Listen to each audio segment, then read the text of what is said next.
Welcome, welcome, welcome. My name is Akos. I'm the host of Airtime Webinars, which is a series of discussions with research and product leaders about the nitty-gritty details of building products.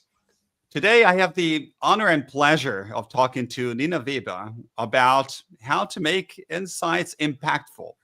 Now, what you need to know about Nina is that she's one of the co-founders of Astrolabium, which I label as a boutique training and coaching agency for UX and tech professionals. Nina, you may have a better description of that. I'll give you the mic in a minute. Just bear with me. What is also important about Nina is that she is a seasoned UX researcher. I think you're one of the most experienced researchers that I talked to. She worked 18 years at Google, where she had the opportunity to work on products like Google Play, Google Cloud Platform, or YouTube ads. A few technicalities. In case you've been to any of my webinars, this is going to be a bit boring. Bear with me for 45 seconds, and then we will get going and listen to Nina's wisdom and stories. So first things first, if you want to get the latest recordings, webinar recordings, watch past episodes, I have a Spotify and YouTube channel. I'll put the links in the comments. Click the follow button and subscribe to them. And number two, very important, this is an interactive session, okay? And Nina, we're both so much happier if we get questions from you.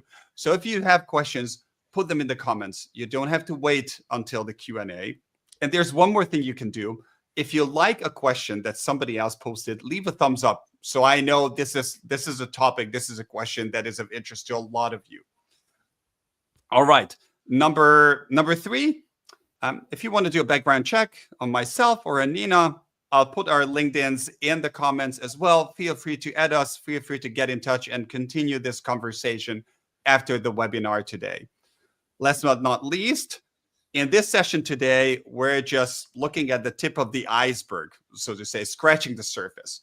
Astrolabium offers a lot of training courses and master classes to dive deeper into topics like how to make your research impactful. So in case that's something that you feel you want to explore after the session today, I'll also leave the link to Astrolabium's website afterwards, and you're more than welcome to check it out.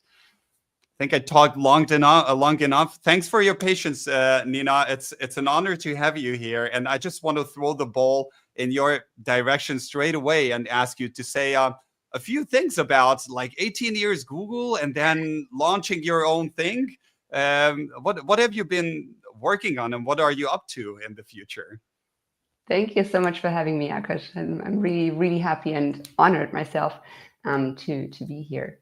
18 years at Google. So I'm originally a sociologist, and I came out of uni with the option to either get a taxi license or to do market research, which at that time wasn't really super tempting for me. So I applied to actually an ad in a newspaper with Google back in 2005 and Wow.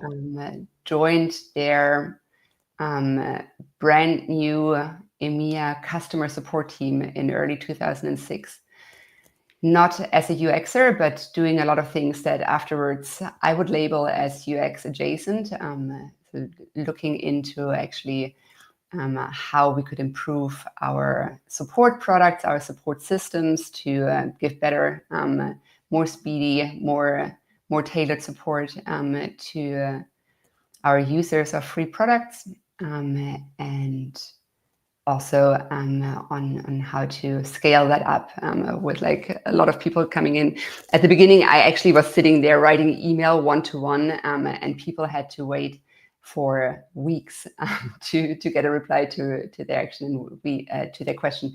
And we actually managed to introduce a system where we used other users in forums that would help us give really high quality responses. Wow. So that was kind of like my first dip into UX back then.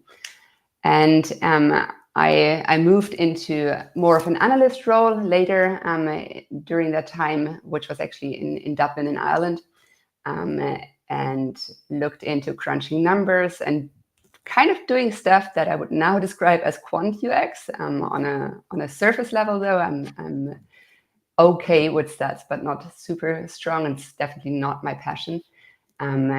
And then I realized that I was kind of at the wrong end of the product cycle with that. I heard about the same issues that our products had over and over again, and I got antsy about like joining the team earlier in the stage and actually doing something about creating better products. So in 2010 or 2009, I think I went back to uni and studied human-computer interaction design here in Switzerland, which was really helpful also because it gave me the opportunity to kind of network here and to introduce myself to what was back then the UX EMEA team, and to create a role for myself there as Google's actually first ever research assistant. Wow. Why Yeah. I wasn't aware of this. Yeah, it didn't What? exist before. We kind of tried it out because I wasn't done with my studies yet. So it was kind of like a compromise, and it worked so well that it became something that now all of the teams in Google actually have, and that's just a standard. So I'm pretty proud of having been a part of creating that. Yeah. Yeah. Let's fast forward a little bit Mhm. to last year with your dear ex-colleague Javier. You Yeah, two decided to launch something new. Could you say a few words about that? What's that? What is Astrolabium? yeah. So Where are you taking it? I actually like the boutique label. So I'm talking about it as a studio for UX Okay. training and career coaching. So we work with people in tech. We work with people specifically in UX and UXR, either one-on-one coaching for them, all topics from like how to handle a specific problem to understanding better what the next steps in my career are, to actually I'm out of a job right now, or I'm looking to find my next position, and doing very tactical stuff around helping people get their applications in order and practicing interviewing, etc. Got that. Got that. Now, Nina, the topic of the day is from insight to impact, which is a really good punchline. I love that. But before we go to the essence, to the core today, I would like you to think back a little bit on your career, and I was wondering if you had like any pivotal experiences, some profound experiences during your career when you noticed that you put all this work into the qualitative project. You have all these insights, but you fail to convert, or not necessarily you, but these insights fail to convert into impact. And I'd love to hear a couple of examples, if you have in the past, and what you learned from them. I I definitely have a couple of them, but like my favorite example is like this complete um, I, can I swear shit show of a project that It was works. one of the first that I actually did after converting from a research assistant to a full UXR. And I was working on what was then the emerging markets team on in Google. We were working on different products, all from kind of like an angle of like how can we make those products work better for people in countries where we are not facing the same market conditions as we are in the US and EMEA. And so we went and created kind of like this super amazing research plan that was happening in like 4 different locations in southern and southeastern Asia. We had 5 people traveling for extended periods of times, 5 researchers. We worked with local agencies to kind of like get sessions translated, etc. We met with users and we asked them all of those questions. And after the second interview that I was sitting in Thailand, I realized our script is complete bollocks. Like our research questions don't make any sense at all. Like we went through them, we kind of like tried to adjust, but really the focus of our research was not really well like defined or like not really matching what we were observing there. We kind of like went from those assumptions that we had from previous research that had happened in sub-Saharan Africa, and because all of that to us was emerging markets, we just assumed they would have the same problems. And we went in, we found a completely different market, completely different users, completely different problems as well, and none of the things that we asked was really valuable. We came back, we wrote extensive reports, we shared those reports. We kind of like tried to set up meetings and kind of like presentations with stakeholders. Some of them came politely, but there wasn't really a lot of interest. And in the end, none of the things that we found had any relevance. The reports were not quoted in anything, and they were not used for anything. We couldn't really give good recommendations either. So it was a complete waste of money and time. Really, really expensive research that had zero impact. So that was back then just really embarrassing. But later, I really loved going back to that example, because it's a prototypical example of like everything that you could do wrong that we did wrong back then. If you wanted to maximize for not having impact, or if you wanted to optimize for not having impact, you should have followed all of our steps to the letter. Yeah.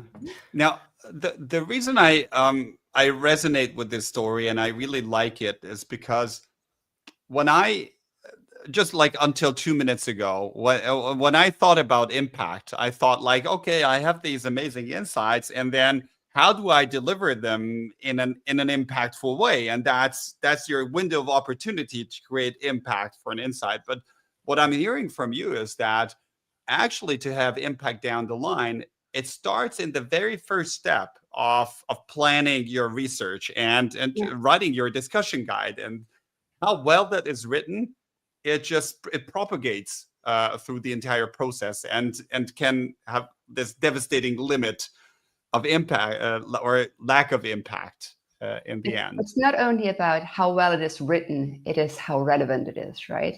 You can have a super nicely defined research program, and actually we did back then, right? Like we had fantastic, we had a really good setup. We had like really well written questions and scripts for the interviews. We had really well fitting people that we invited, but the step that we failed to do was to make sure that during prioritization we actually looked at how we define priority, like how we define impact.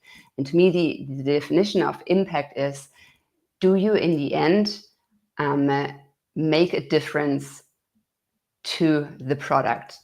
Do your insights, are they being used to shape what happens with the product? And for that, obviously, you need to know, where's the product at? Who are the partners and the stakeholders that you're actually working with, and what do they need? So the very first step of prioritization is actually to understand the business, to understand what the product is and what we're trying to achieve.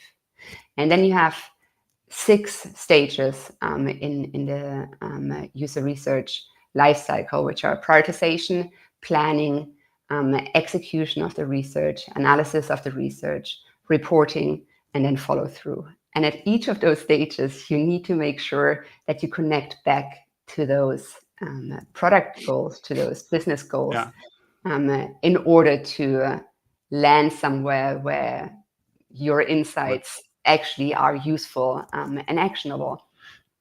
For your partners. I'd like to double tap first on the prioritization, but before we do that, since you mentioned impact, I want to grab a question from Hamza from the audience, who's asking if you used any sort of metrics to measure that your insights had a real impact. Yeah. So it very much depends on the project. In the end, it can be something like, was research quoted in a PRD, in a product requirements document, for example. It can be like how much follow-up was there with stakeholders. For something like a usability test, it could be something like how many bugs did you find, and how many of those were actually resolved after time X. Those are very measurable, very quantifiable metrics, but for most research, especially strategic research, it's softer stuff. It's like, am I being quoted? Does my research, is it still looked at and used as the basis for discussions? Are those questions or those insights and recommendations not just acted on, but also discussed in strategy meetings, for example? And ultimately, it's measurable in the standing of UX in an organization. Do we get pulled into strategic discussions early on, or are we just an afterthought and we get to test whatever the rest of the product team has developed? So that's a very good measure, I guess, of like how much impact UXR has in general.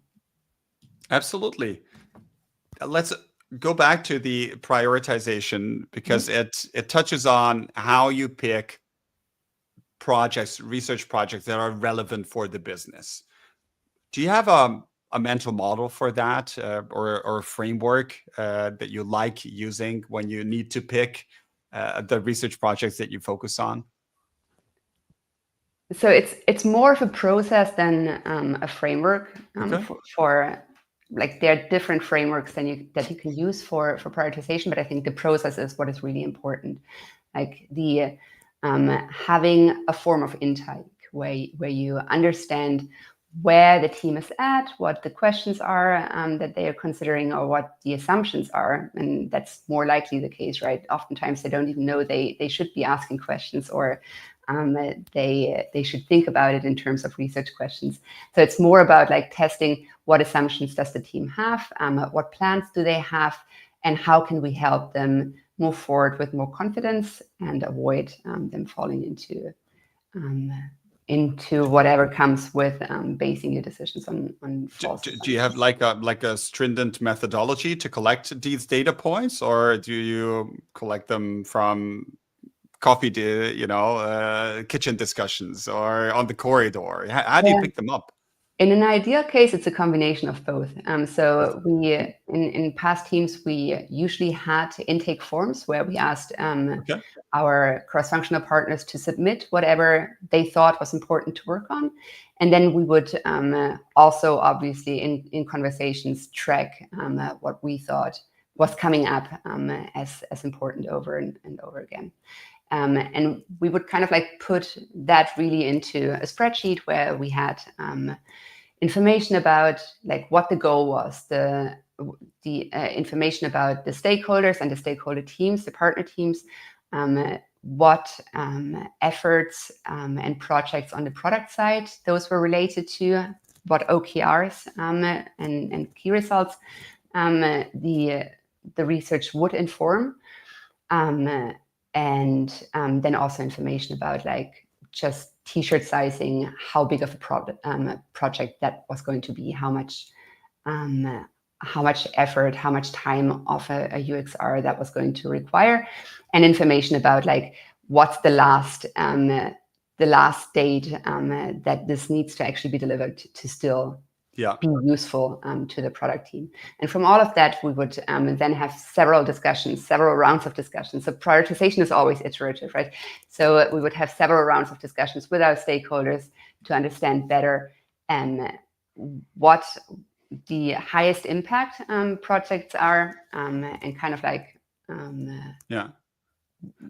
get to a red line where we could say, okay, these are the resources that we have in terms of people hours in this time that we're looking at. Usually we did it quarterly.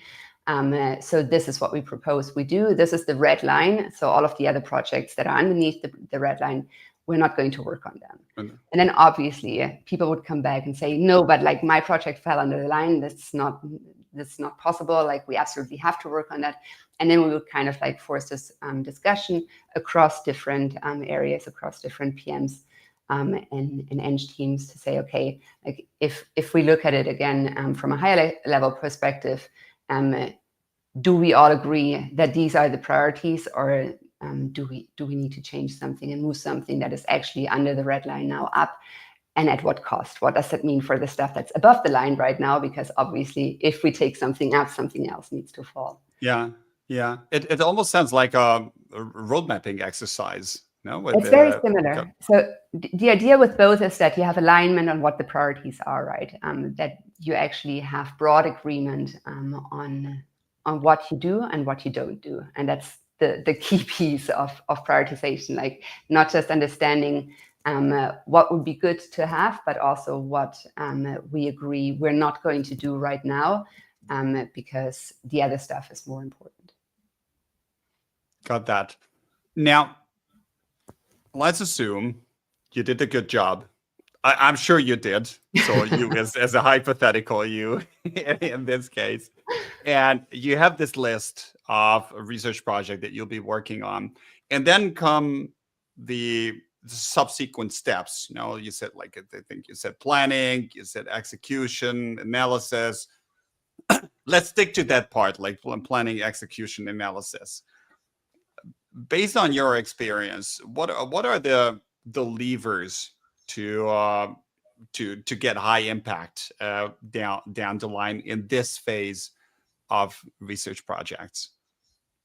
So usually the problem is not the quality of the execution or of the data intake, right? Like specifically in those two phases, assuming that you did a good job up front, like you are working on the right things, and during planning you ensured that you're working on the right things in the right way. You've picked the right methodology, you've picked the right users to participate in the research. All of that is going well. The biggest risks in those phases for impact are that you are kind of losing momentum in terms of interest on your partner and stakeholder side, right? That you just go out and you do your stuff, and stakeholders forget that this is happening and they move on without waiting for your results. Even though they asked for it, right? Even though they asked for it, like right. In an ideal case, you have been very clear during the planning phase about like what you're going to do and how long it takes, right? And you have agreement that you're only going to work on this if they commit to use your results as well, because otherwise you could have moved them below, like if they're not waiting for it anyways. And that's also why we have the last date or end date by when the results needs to be in for the research to make sense. However, like we all know those people who are very trigger happy, and we especially in Google, like PMs were very much hired for their drive and for their impatience. So the risk is always like if you don't keep them engaged, you risk them going ahead without you. B, you also risk them not being as bought into what you're doing as if you keep them engaged during that phase. So I like to look at it more positively. Like to me, execution and analysis are fantastic opportunities to create a stronger bond between non-UX stakeholders and your users, and UX as a function as well, right?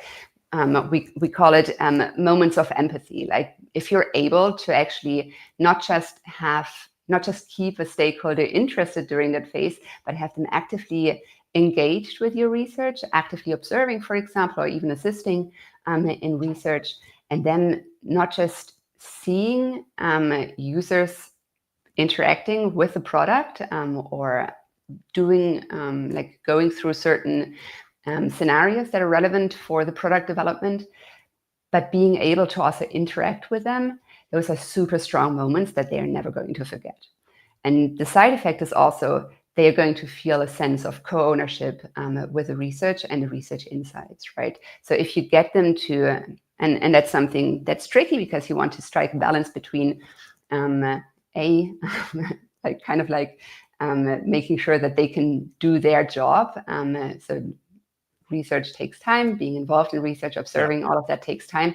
But kind of like finding the right ways to incentivize them to at least be part of some part of the research, that is something that is invaluable for them because it teaches them about users in a way that you can't with a report, you can't with kind of like explaining it.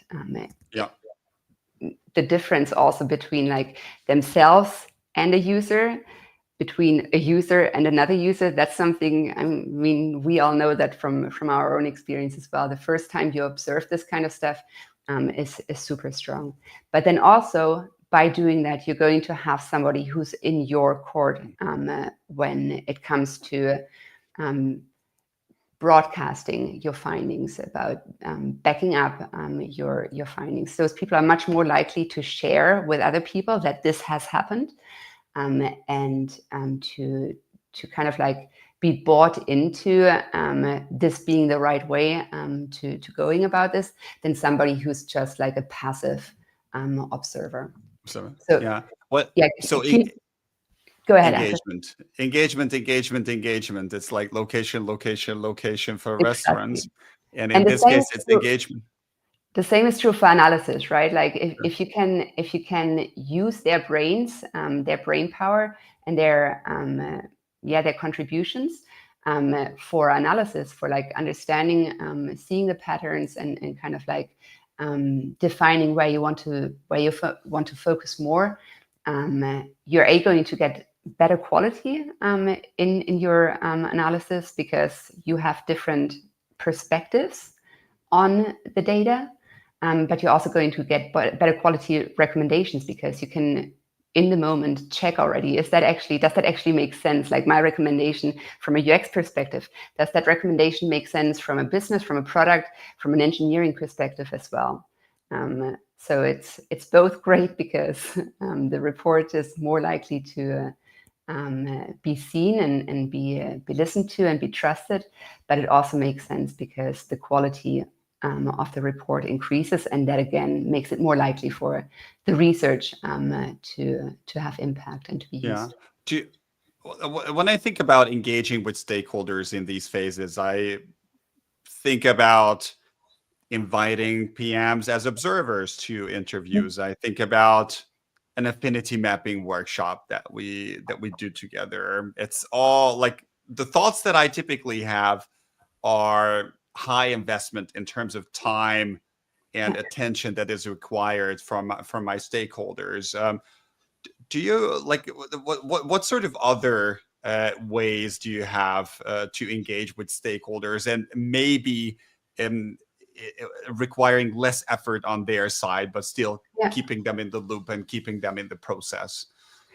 That's a super important piece there, also to understand the segments of stakeholders that you have, right? Like you're going to have those very engaged ones that are willing to come along, to observe, to kind of like debrief with you and do all of that stuff and commit that time. But you're also going to have the people who just don't have time for that or aren't as interested yet. They might fall into the first segment later, further down the line, once you've convinced them more. But in the moment, you need to keep them engaged, but do it in a more light way. And so something that is super key is similar to what we're doing on LinkedIn, right? Like to show our heads frequently and to say, well, this is still going on. Here's a tidbit that I learned today, right? Just like maybe through your chat channels, through email, through whatever, send out quotes of the day, for example, if you're in user sessions all day and say, well, today, this is actually something that stuck with me, a user quote or a quick, I don't want to call it insight because obviously we're not at the phase of like having created insights yet, but like just something that's kind of a nugget, we call them sometimes. We had different processes. A key moment. Exactly, a key moment. Yeah. We had a team in my last team that went to do research with users in Japan. And obviously, they had a couple of PMs and Eng folks that tagged along that were able to commit that kind of time. But to keep the rest of the product team engaged, they had this really cool format that they called postcards from the field. So they would send out like images of like the user visits that they were doing there. Yeah. And just like a brief introduction or like something that came up in the session with that particular user about like that kind of like sparked curiosity on the side of the people and reminded them, hey, this is still going on. You're going to see more about this soon, just so it didn't fall out of their heads, but had kind of like a presence there. Absolutely. I'm looking at the clock. It's 6:30, and so I'll be opening the floor to questions. I have a last question for you, Nina, and then it's all for the audience. So I see already a few questions in our backlog to cover. But if you're out there, you're listening to us, and you want to say you have a pain point, you have a question, you want to pick Nina's mind, this is the right moment. Just leave your question in the comments, and I'll make sure pass it on to you. So last thing, Nina, from my side. All right. You did all that project, and now you're at the reporting stage where you're delivering. I guess you must have picked up and seen nuances of what sort of delivery methods lead to better impact. What do you have some silver bullets when it comes to reporting? And I know I'm asking for a lot with silver bullets, but maybe some tricks that you picked up along the way. I'm going to give you a typical user researcher answer, right? It completely depends. There's no silver bullet. My lawyer tells me the same thing. It's whatever I ask. So it goes really back to the very foundations of like, you need to know who your stakeholders, who your partners are. You need to understand how they tick, what they need, and what their preferences are. So kind of like getting that understanding of who you're working with is super important throughout all of the phases. If you want to incentivize them to be more active in your research, it really helps knowing like what preferences they have, what is valuable to them, so you can create those incentives. And the same goes for reporting. I've had projects where we created super involved deliverables, like series of different things to come, because we knew that was something that team kind of like digged, like they really appreciated that. They were really looking for that. And I had projects, really long projects also, where I went with literally a spreadsheet into a conversation, because I knew the engineering manager on that team kind of like had this bias against polished stuff. So his thing with even just like a presentation was like, if you spend time on a presentation, that's wasteful. Like, we're waiting for the results. So I sometimes went in and actually did a presentation just to kind of like structure the story for myself. And then I used the spreadsheet, or even created. You deconstructed it into a spreadsheet to show kind of like the raw data and just have a conversation about my insights based on what they were seeing in the spreadsheet. So it really, really depends on the context of the team, the preferences of the stakeholders or the partners, and obviously also the timeline. But what is really important is that whatever you deliver is actionable, it's timely, and it's clear. And clarity also means, in most of the cases, brevity, right? Like, you need to focus on the top things that you want to deliver and be brave enough to kind of like cut out all of the rest. If I go back to that very failed project that we had, we created a report that was 80 pages long, a Word document, and obviously nobody read that, right? So my best reports are actually super short ones, but it's very clear. Like, these are the things that I recommend happening, and then after that, this is what this is based on. This is the insight, this is the observation, and this is what it means. That's very important, kind of like translating that, but then having a very high level kind of like, this is what I recommend we do. Come talk to me about the details. And very often what we see in reports is actually a lot about the methodology, a lot about like the details that nobody outside of UXR has time or interest looking into, and we're losing interest, we're losing momentum by including that. Yeah, let me just pick. There's like a bunch of questions that appeared in the comments. So let's use this. I'm gonna go through randomly here. A question from Winter is, what is your advice on building and promoting research culture in a company that undervalues research, tying a little bit into what you've been covering right now? Yeah, that's a very classic problem, right? Like something that most of us were faced with at some point. And so there's, again, no quick fix to this. The solution to this is you can't ask for trust to be handed out to you. So you need to earn that. And so, again, going and doing the legwork, like figuring out who the partners on the product side are, the potential partners maybe at that point as well, what they are struggling with, what they assume and are maybe not super certain about. Understanding that is going to give you kind of like something to work with and to figure out ways to create value for them. So that's the route, right? Like, you need to build trust, and the way to build trust is like do something that actually benefits them, either in their personal kind of like agenda to get to the next promo, or with regards to what their team is working on.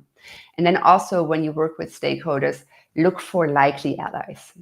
So look for, I call them the stakeholders of least resistance, who might not be super fans of UX right now, because maybe they just don't have experience with UX yet, but they are open, and they are probably easier targets to work with and to kind of like establish that trust, right? Yeah.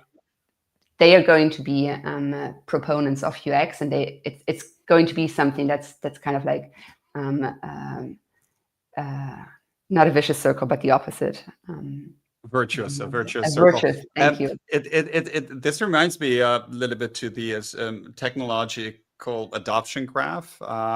You know, that there's always like these early adopters and innovators, small portion of society that try to, and then you have to sort of say conquer them. You have to win them for your product, and your product in this case is the research output that you produce, in order to tackle the mass market later on, which are people in the company who feel more distanced from research and less seem less interested. Yeah.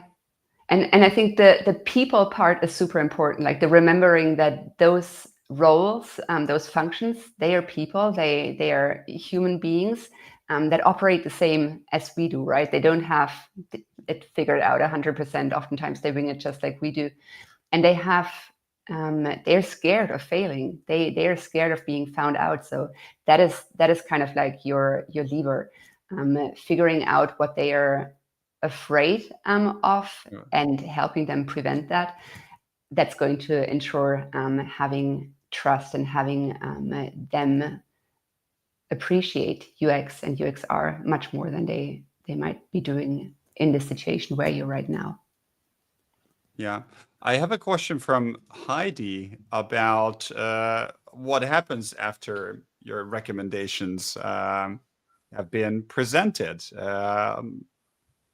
Do you drop the pen and just go to the next project and say good luck, or is it something more? I did in the past, and I think that's a huge misconception that research ends with the report, right? If you remember the 6 stages, stage 6 for me is actually the follow through, and that means you do follow up with the people that should be acting on the recommendations. That obviously goes back to the beginning, where you need to figure out who are actually the stakeholders, the partners, the different teams that are connected to the project, So you can actually assign an owner to a recommendation. Assign sounds very formal, but like in your mind, even if you don't have the authority to assign it, this is what you're doing. You know, this is something that person X in team Y needs to handle, and you set yourself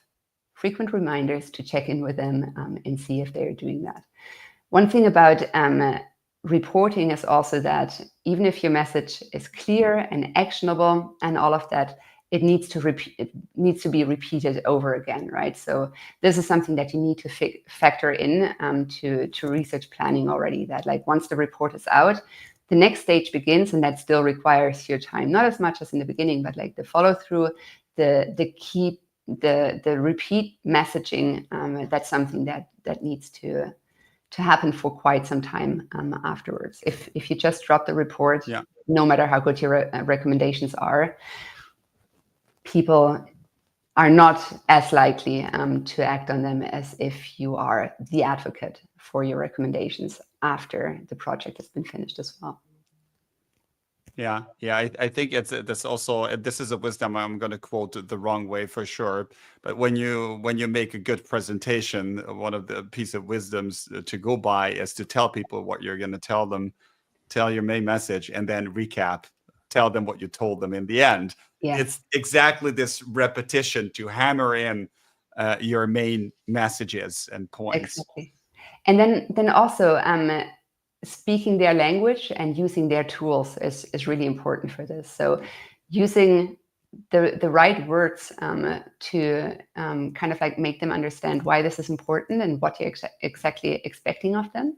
That requires you to understand the business better, and that is something that all people in UX should really put on their agenda to get better at speaking business.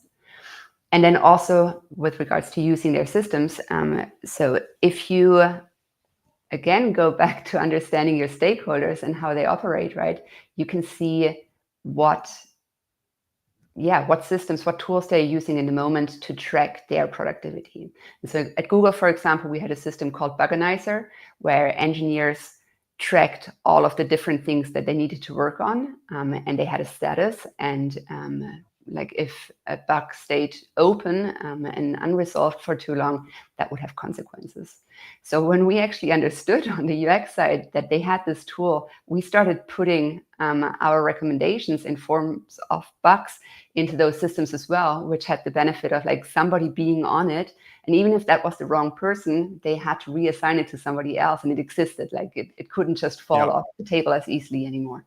Obviously, that works better for results of a usability test than something that is more of a foundational insight. But the same thing holds true for them. Like you need to understand how they track impact, how they track productivity, and then feed into that. Yeah. Another question from Hamza is whether you had at Google a particular research methodologies that just consistently delivered better or higher impact results. So obviously, another UXR response here, it very much depends. I mean, with regards to impact, with regards to creating the best, the most robust results, obviously you need to take the methodology that fits the research question best. And oftentimes there are several different that you can pick.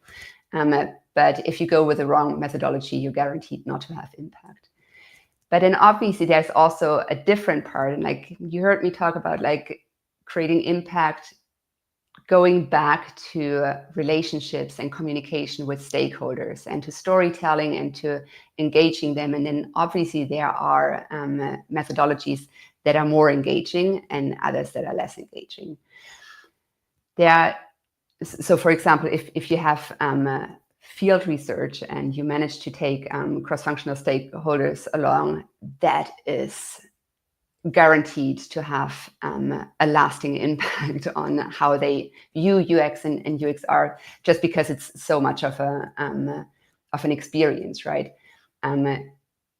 interviews are definitely less easy to follow just because they take a longer time than, for example, a usability study where you see somebody interacting with something that you know as an engineer or a PM from a different perspective, for example. So that's also something to take into consideration. What is the needle that you actually want to move? What is the metric that you want to impact?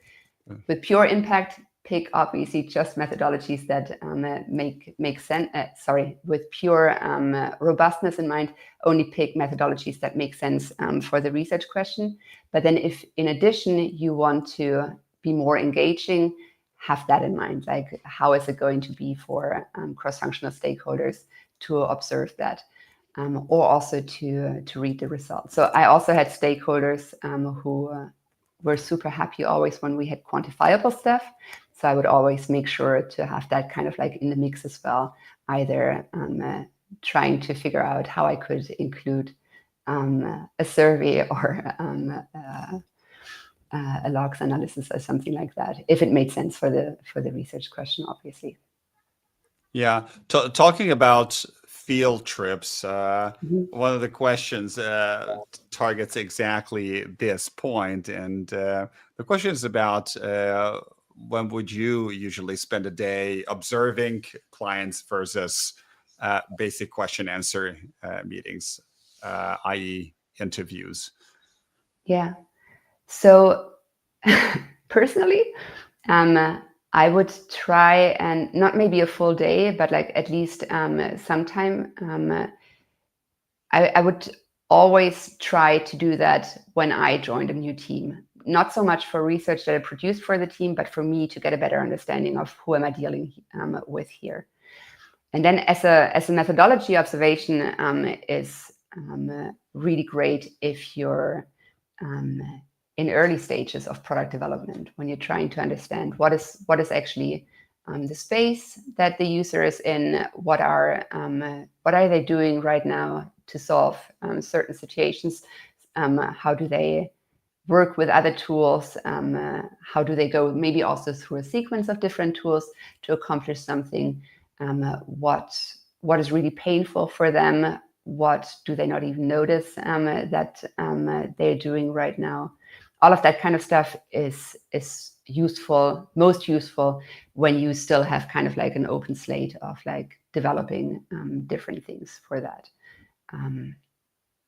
But then also, again, really for yourself to acquaint yourself with who the people are that you should keep in mind when you're doing your day-to-day job, like why you care, why it is important that you're going through all the motions that are so important, why it is important for you to actually have impact with your research, because ultimately, if you do the right kind of research, you're helping exactly those people, and just meeting them and seeing them in their natural habitat is really powerful as a reminder. I'm going to pick a last couple of questions, and for all of you who did not get an answer to your questions, I'll make sure to send like any unanswered questions in your direction, Nina, and then we'll just find a way to get back to you. So, a question that I wanted to pick, one of them, is from Sai about holding people accountable once action items are decided. I think it feels like thin ice, no? Like, yeah. How do you tread on that thin ice to be not annoying, but at the same time make sure that those action items that you discussed with PMs are acted on? Yeah. So I think that is with every situation, right, where you don't have formal authority, but you're kind of like working in a team. It's important to, again, understand who that stakeholder is, who that partner is, how they tick, and what is important to them. And then understand and remind yourself that this is actually a partner, right? You have a common goal. And then remind that person about that common goal. Make them understand why it is that you care that this particular thing is being acted on, but with kind of like a mindset of curiosity and partnership, and openness, and kind of like really understanding why it is that they are not acting on it. Is there a blocker maybe? Is it not highly enough prioritized? And then help them understand your perspective and maybe help them work through getting that reprioritized if that is a blocker. So sometimes it requires like a broader conversation, maybe with other partners on adjacent teams, or with the manager of a person, not over their head, but like with them included, maybe about like this has been deprioritized, but we should reconsider that prioritization. I actually think this is a super important thing. It's not being acted on, and those are the consequences. And formulating the consequences again in a way that it clearly touches on what it is that they care about, so that they can make better decisions. And sometimes it's also like maybe it is not as important, right? It's going in with this curiosity, and with a mindset of like, we are all professionals, we all want to do the best we can. Sometimes that also means understanding, I think this is a top priority, but there are valid reasons for why this is not being acted on. And then I just have to be patient and keep reminding them and hope that at some point it becomes more of a priority. But it's definitely also data that I can take back and improve my recommendations and the way that I assign stuff in the next round. Got that. Nina, can I tempt you to stay for another few minutes, because there's like a bunch of really good questions, and I can't decide what to be the last one. Is that I am all yours.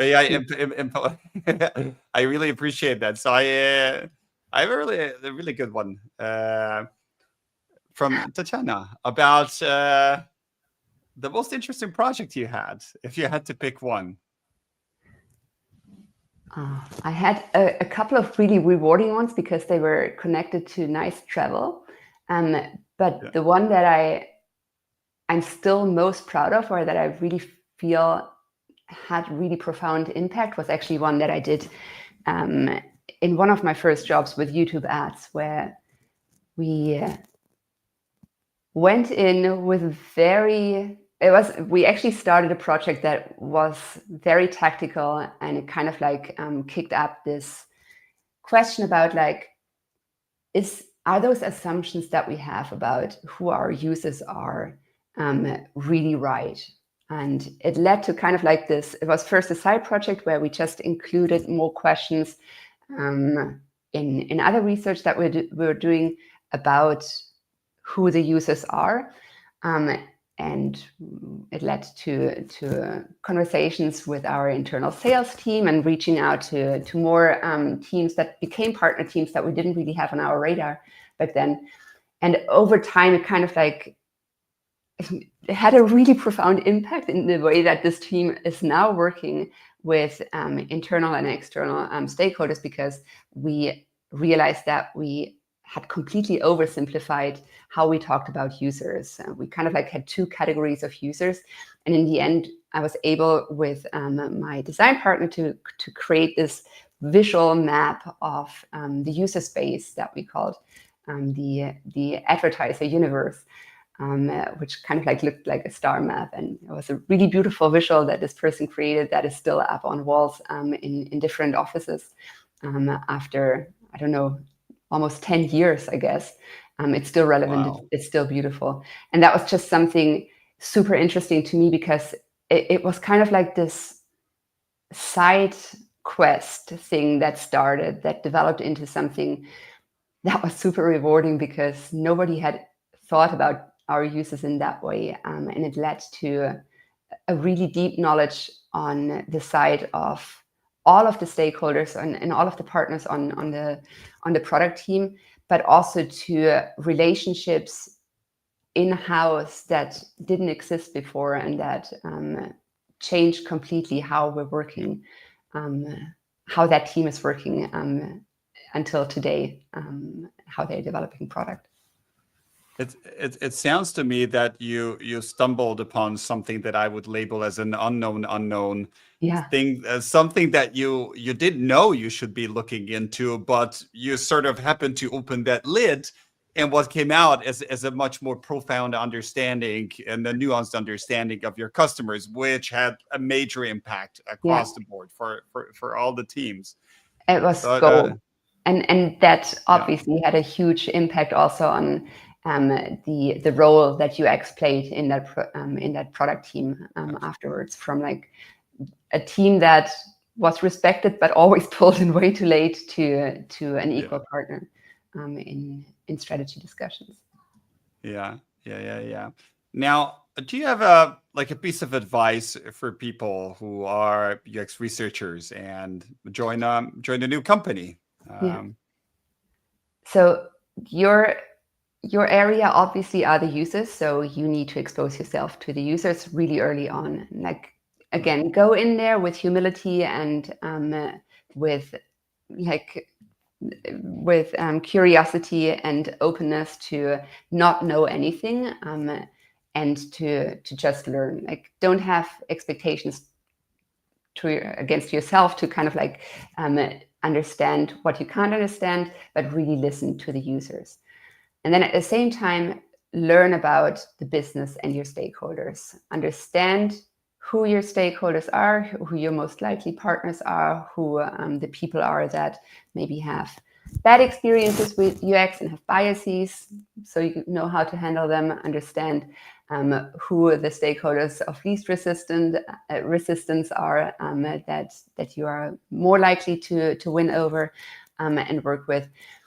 And then learn their language, understand what they care about, understand at least the basics of the business, so that you can actually talk in a language with words that are meaningful to them, and translate your insights into something that actually screams act on me, to the user, rather than something about, I don't know, UX terminology, blah, blah, blah, that they listen to and go, well, nice, but so what? The so what is Yeah, always connected to what they care about. That's really important. yeah. Very last question from Yash about deciding to close your chapter at Google. Like you worked there for a long time. It must have been an important decision, something that you Mhm. pondered about for a while. And then again, it's not just closing, but opening a new Mhm. chapter, which I guess had the pool effect. Could you share your journey? Yeah. So actually, during the pandemic, I started doing a formal training in coaching. And coaching was something that, as a manager in Google, I really enjoyed. And I didn't mention that before, but like, I have always been oscillating between managerial and IC roles, so individual contributor roles, where I was doing more research. And when I did more project work, more IC work, I always missed kind of like the part of management where you develop people. And so during the pandemic, I went back to uni, and I actually did a degree in systemic coaching. And we had a program in Google where I could actually apply that as a 20% project. I was coaching other people in Google in different roles. And I found that so rewarding that I found it harder and harder to justify spending most of my time and on UX. And it was definitely not an easy decision. I was going pregnant with that idea for several years, and I reached different points where I was like, okay, I'm just going to do that. I'm going to start my own coaching business now. And then I got pulled back into an interesting project or an interesting job, and I set it aside again. And then last year, I decided it is really time now. I've I'm so enthusiastic and so energized by coaching, by working with people, and kind of like seeing those direct results that I wasn't really getting from my job in UX anymore, where obviously with more seniority, all of your projects become longer and longer and longer term, and it takes such a long time to see the results that I became too impatient, and I had this super strong pull factor. And then I was really lucky in that it coincided with Javier's leaving Google as well, and we have worked together for over a decade, 12 years at this point, on and off. But there's really profound trust between the two of us. And I know we share the same values and the same ideas about coaching and training. And I just really admire him as a UX researcher. So it's kind of like a no-brainer when he came up with this idea of like getting together and founding Astrolabium and doing coaching and training with user researchers, not just in Google, but outside as well. Amazing. Thanks so much for sharing your story. To all of you out there who are interested in what Astrolabium is, what Nina and Javier are doing, I just put the link to their website. Check it out. They have a lot of valuable content. And with that, I'd like to close our session today. First, thanks goes to the audience.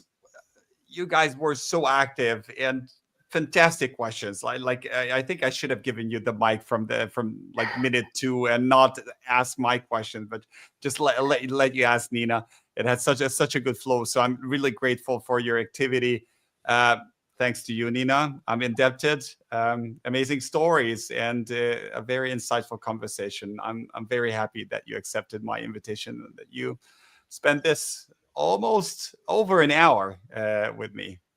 Thank you so much for having me. I had a blast. It was really, really fun thinking about those things and kind of like having an audience for thinking out loud about them as well.